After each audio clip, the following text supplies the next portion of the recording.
సినిమాకా? రాను. ఏ? నాకిప్పుడు సినిమా చూసే మూడ్ లేదు. సరే అయితే పోనీ ఏదైనా పార్క్ వెళ్దామా? నేను బయటికి రాను అని చెప్తున్నాను కదా. ఏమైంది అక్షిత? ఎప్పుడైనా సరదాగా బయటికి వెళ్దాము అంటే ఎప్పుడు అడిగినా రాను అని అంటావు. నేనేమో నిన్నెంతో ఇష్టపడుతున్నాను, కానీ నా మీద నీకు రోజు రోజుకి ఇష్టం తగ్గిపోతున్నట్టే అనిపిస్తుంది నాకు. అసలు నిన్ను ఎవడు ఎప్పుడు ఇష్టపడ్డాడనరా? నువ్వు ఇప్పుడు వస్తావా రావా? నేను రానని చెప్తున్నాను కదా. నువ్వెందుకు ఇలా బిహేవ్ చేస్తున్నావో నాకు తెలియడం లేదు. పెళ్ళైనప్పటి నుంచి నాకు దూరంగానే ఉంటున్నావు. సరదాగా ఎప్పుడైనా బయటికి వెళ్దాము అంటే రాను అని అంటున్నావు. ఇవన్నీ చూస్తుంటే నువ్వు నన్ను అవాయిడ్ చేస్తున్నట్టే అనిపిస్తుంది. ఎందుకమ్మా అంత కోపం? మరి నేను ఎప్పుడు అడిగినా బయటికి రావెందుకు? నాకు నీతో కలిసి తిరగాలనే ఉంటుంది, కానీ నువ్వే కోఆపరేట్ చేయట్లేదు.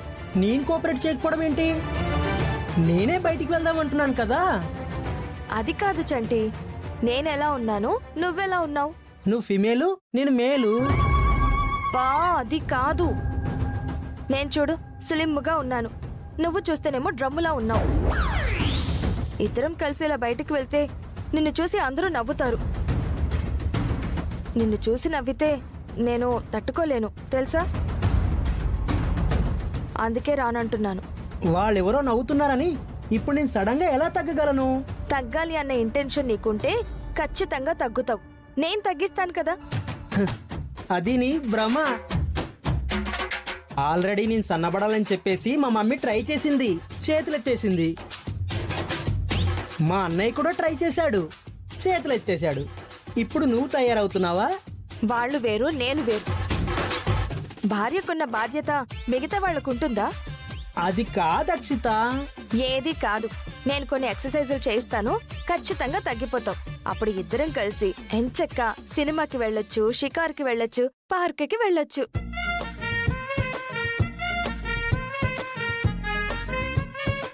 సరే అక్షిత, నీకైతే నమ్మకం ఉంది కదా? నా మీద నీకు ప్రేమ ఉంది కదా? బోలెడంతా. అయితేరా, నీతో వర్కౌట్లు చేయించి నేను సనబడేలాగా చేసి నా ప్రేమేంటో కూడా నీకు చూపిస్తాను. రా.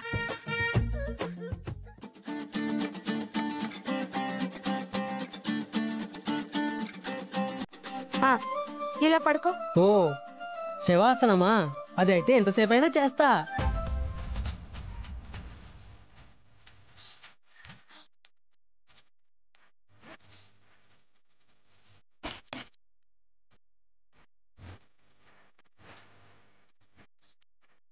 ఇదేంటి అక్షిత, ఎవరైనా వెయిట్స్ పైకెత్తమంటారు కానీ నువ్వేంటి గుండెల మీద పెట్టావు?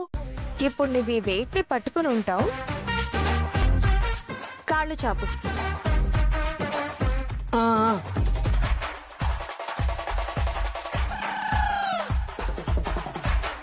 కర్ర తీసావేంటి? ఈ కర్రతో నిన్ను కాళ్ళ మీద కొడుతూ ఉంటాను. నువ్వు కర్ర తగలకుండా కాళ్ళు పైకెత్తుతూ ఉండాలి. ఇదేదో రిస్క్ లా ఉంది అక్షిత. ఏం కాదు, కానీ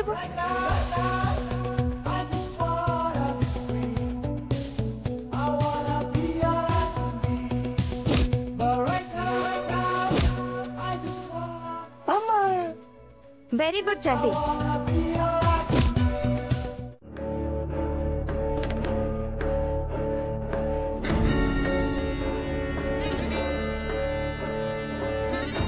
ఉండే కొద్దీ ఆ పల్లవి చాలా ఓవర్ చేస్తుంది మమ్మీ. ఇప్పుడేమైనా కొత్తగా చేస్తోందా? అది కాదు, చరణ్ కి ఎలాగో అలాగా క్లోజ్ అవ్వాలని ట్రై చేస్తుంది.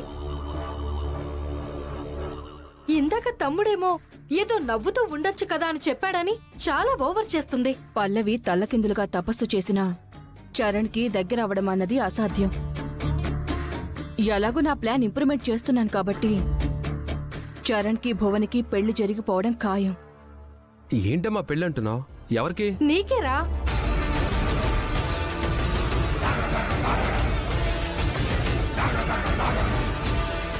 అంటే ఇంట్లో పెళ్లి కావాల్సింది నీకే కదరా?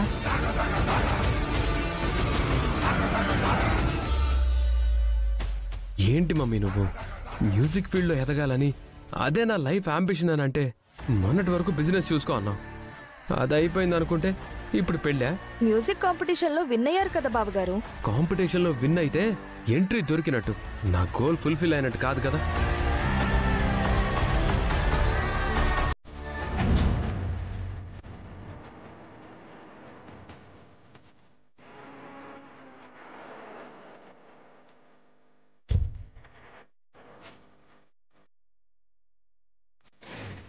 పెళ్లి విషయంలో ఎప్పుడు నీ మాట కాదంటున్నందుకు తప్పుగా అనుకోవద్దమ్మా.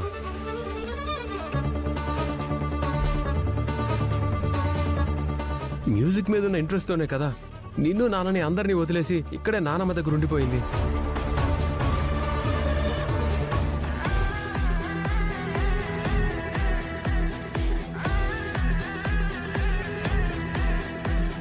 ఆ ఇంట్రెస్ట్తోనే కదా ఇంతవరకు నేను ఎదిగింది.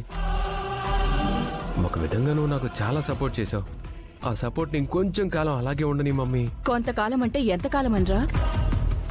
నేను అనుకున్న గోల్ రీచ్ అయ్యేంత వరకు ఒక 2 years అమ్మా.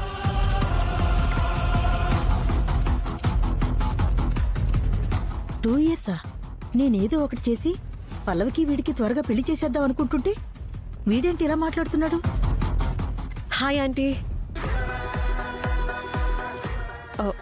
Bhuvana,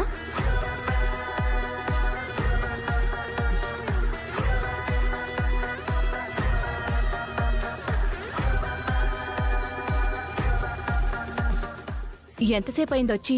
just aunty. Hi Charan. Hi.